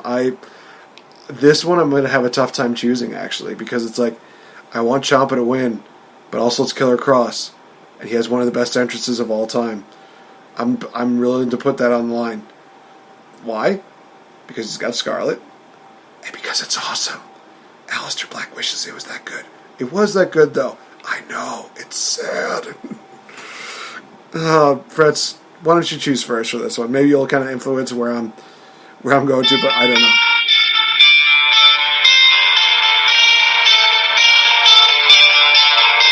I think it's obvious who I'm picking. Karrion Kross is going to absolutely squash Ciampa. It's going to be decisive. It's going to be vicious. And I think that Ciampa's history of neck problems is going to come into play. Gimmick-wise, not shoot. I mean, hopefully a Saito suplex doesn't, damage him terribly. Because, Ciampa can make his spine just jump from his body, literally. Well, if you saw if you saw his WWE 24, then you saw his surgery. Yes. That was gross. That was graphic. And as I said, that was basically done to my whole spine. Kind of. They're gonna play his neck into it, and he's gonna take a Saito suplex that's gonna look disgusting. It won't look as bad as Leon Ruff took it, that poor kid. Ouch. But this is Karrion Kross's first takeover match. This is his first four-way, and this is another thing that I'm calling a statement win. You're taking out the former NXT champion. You're taking out the former Goldie Daddy of NXT on your way. This man's getting a title within the next year. I think by this time next year he'll have a title. North American, World, I don't know. I can't wait for crowds, because that entrance with crowds with Fall and Pray, and you have friggin' Scarlett. I want to start playing her friggin' TNA entrance theme, because that just takes me back. The smoke shop. Oh god. The smoke shop, to actual TNA. Is it warm in here? Yeah, there's fog on my window. There's fog on my windows here. Is my window open? Yeah, my window's open. Anyways, I need a minute. 5 minutes later. Yeah, Karrion Kross, devastation. Fall and Pray. I'm going to be ballsy. I'm picking Daddy Ciampa for this one. I love Cross. I just think the veteran instincts of Ciampa is going to pick up the victory for this one. Either way, I'm going to be happy. But I'll be, like, completely happy if Ciampa wins. Then we go into the main event. The last chance backlap brawl for the NXT Championship. Speaking of Piper. Right. Do you think that do you think Dream's going to make a Goldust reference in this matchup? No. Dream's going to come drive into this in a white Ford Bronco. Oh, that I could see. That'd be nice. And if you get that reference, you're old. Yeah, so what? Old school is cool school. You know what I'm referencing, right? Yes, I do. Good. It's Adam Cole defending his title against Velveteen Dream with the stipulation that if Dream loses, he can no longer challenge for the NXT Championship while Cole is still champion. By far the only time that I've seen this happen in WWE was when Randy Orton had the stipulation put on him. Other than that, I've not... Well, I think there was also the Randy Orton deal with Cena. But then again, at that point, they were like, we've spanned this matchup too much. We got to make it bigger. Put that they can't challenge for the championship while this person's champion again. Okay. So, wow, it also involves Randy Orton. I just realized that right now. Jesus. Gosh, this matchup, I feel like it's easy, but at the same time, not that easy. Because I could see Cole... because there are rumors speculating that Adam Cole's contract is coming up and he could be leaving WWE. I do not fully see it. I think that Undisputed Era could be moving up to the main roster, which would be amazing. Or maybe they're going to go to NXT UK and feud with Imperium. Please, God, yes, we need that rematch. Just every fiber of my being would just love to see that. I think I'm going to take the safe bet and say Velveteen Dream wins. I think that he's going to be walking out with the title. He's honestly earned it. And I don't see Cole, riding off to the sunset, but I definitely do see him moving on to possibly something else that might be beneficial to him. Like I said, Imperium versus Undisputed Era 2? Yes, please and thank you. I would love that. Just every fiber of my being, yes. Anyway, Fretz, who have you got? Adam Cole, baby. Man, I'm looking at the card right now, and I'm thinking to myself, wow, I think we've only agreed on like one match in this entire deal, and that was the North American Championship matchup. Everything else has been different, so this will be an interesting card. And man, I'm looking forward to see what this. Oh, I'm getting the finger from Mr. Fretz. Not that finger. Not that. Yeah. So I have there's a couple things that are going to play a role in this. Okay. Of course, the Undisputed Era. Of course. However, there is another factor coming into play here, and his name is Dexter Lumis. That's right. Now, Dexter Lumis has this, I don't want to say obsession, but he has this thing with the Undisputed Era. Now, if you saw NXT this week, he did this things like, I was wondering if you could comment on this, so he gets out this whiteboard, and then when it transitions back to him after another segment, he draws very well, like friggin' Bret Hart cartoon caricature style, him driving a vehicle with the Undisputed Era in it. I think that he is going to cost Velveteen Dream the match. And once I heard the stipulation of, as long as Adam Cole, baby, is the champion, he can't contend, and also hearing rumor and innuendo of maybe Dreams coming up to Raw, I can see Adam Cole hanging on to it. I know his contract is going to be coming up in the summer. If I can be optimistic, I think he's going to re-sign, and Undisputed Era will continue to run roughshod a little bit on NXT, and I think by November he will have lost the title to Keith Lee, because this dates back to my Johnny Gargano is going to beat Keith Lee for the North American title on TV as soon as next week. If not, maybe Sunday. Maybe Sunday, but my gut says Keith Lee for that. And I think they have big plans for Keith Lee, and hey, what a great full circle moment it would be if, say, the night he made the biggest statement for Team NXT at Survivor Series, if he were to win that title on TakeOver Dallas, or TakeOver whatever Survivor Series is going to be. if we don't have crowds in November, okay, Halloween is a Saturday and a full moon. If you and daylight savings time night. I'm not a Halloween guy, but if you F Halloween up, y'all gonna get a bunch of people pissed. No, that's a very fair statement. I was going to say if it's not NXT TakeOver Dallas, it's NXT TakeOver Grunt, NXT TakeOver Rare, NXT TakeOver Get You, Adam Plumpiest. I was just saying, okay, Plumpy. I think that was when he was Plumpy. All right, so we're just about wrapped up with this edition of the Game Changer podcast, but we definitely have one special shout out that we definitely wanted to do, and it is for the crew for the 5-second rule. They made their return this past week. They are no longer the Rant. Anthony DiStefano definitely talked about it during the episode that he really kind of wanted to distance himself from that brand of, when he was a part of wrestling, he wants to do something kind of differently. And also, I will say this, that as soon as he told me that whole 5-second rule deal, of course, what naturally came to my mind, being a wrestling fan.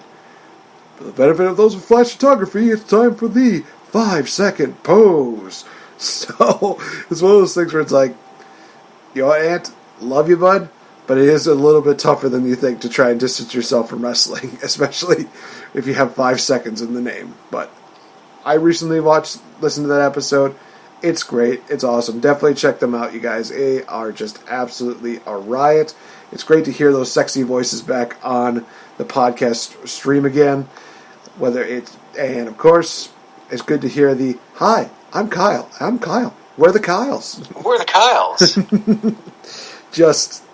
It's just great. And it's going to be very interesting to see, what these guys just do. I know that they also mentioned that they're still going to continue the tradition of Rant-A-Claus in coming up at the end of the year, which is a great deal.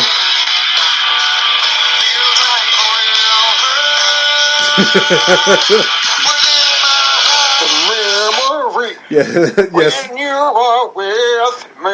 The Creed references are back. Butt Rock returns. I wanted to just start doing right in the middle of a show, just do a Nickelback. They say that a hero can save us. Okay, that's Josie Scott from Saliva with Chad Cover from Nickelback. Okay, fair enough. But either way, yes. Damn it. We just have too much fun here, guys.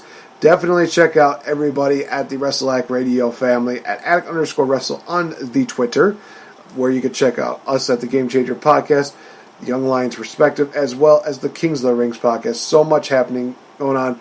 We mentioned with Pride Month, we have Pride-related attire. Definitely check that out on teesprings.com/WrestleAct Radio. It's awesome, you guys. Definitely check that out. If you enjoy some of our regular merchandise, check that out as well. We also have a Facebook page, Instagram page. Do we have a Tinder page? No, we do not, because that's just taking that one step too far. Honestly, I think that Will and Ricky would have a field day with that, just to screw around. But that would be Ricky when he's on Bumble. So okay, so WrestleAct Radio has a Bumble. Good to know. Thank you, Ricky. No, I think it's just him. He gets a little lonely. I understand. Well, don't they have it? Never mind. We are so dead. This is one of those episodes where it's like, It's like, why are we talking about this? Because we're two men that just like to cause chaos, let's face it. The fun chaos, not the chaos that's going on in the world right now. Like I said before, guys, stay safe, be smart out there, know that we love you, we support you, and just remember that you are always appreciated. So thank you so much for listening in. For Mr. Fretz at the Legendary JF, I've been NateFNGreat at RealFNGame. Just reminding you that you can make a difference. Let's do this one day at a time. We'll see you guys next week for NXT TakeOver In Your House review. It's going to be a crazy one. And oh my lord, I definitely do need to plug this one up because it is coming up here pretty quick. So in honor of the 5-year working relationship anniversary of myself and SoCalVal, we're going to be doing a 2-hour live show here on Spreaker.com. It is going to be absolutely insane. The week of, we will be asking you guys for questions. We're going to ask you guys for things that you want us to talk about. It's going to be just an absolutely phenomenal show.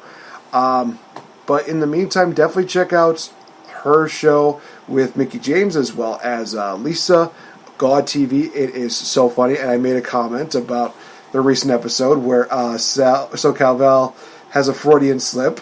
And in all honesty, when I heard that, I was like, wait, did that really happen? I listened to it again.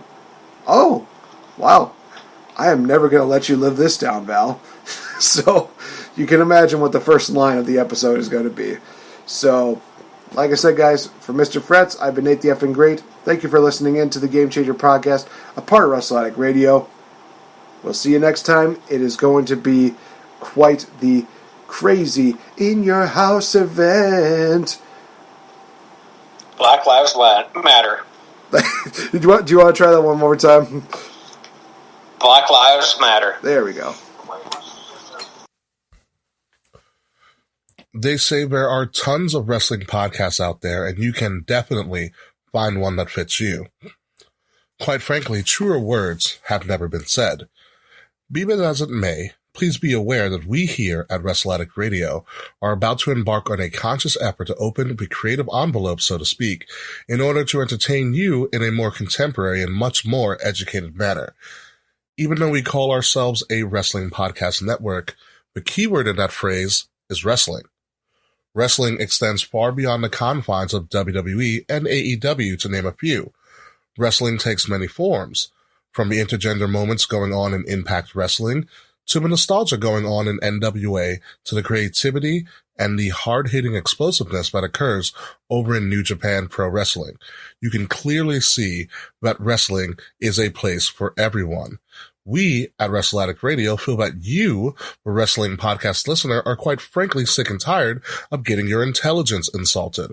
We also think that you're tired of a simplistic reasoning of WWE is way too mainstream and AEW is for the marks, just to name a few as an example.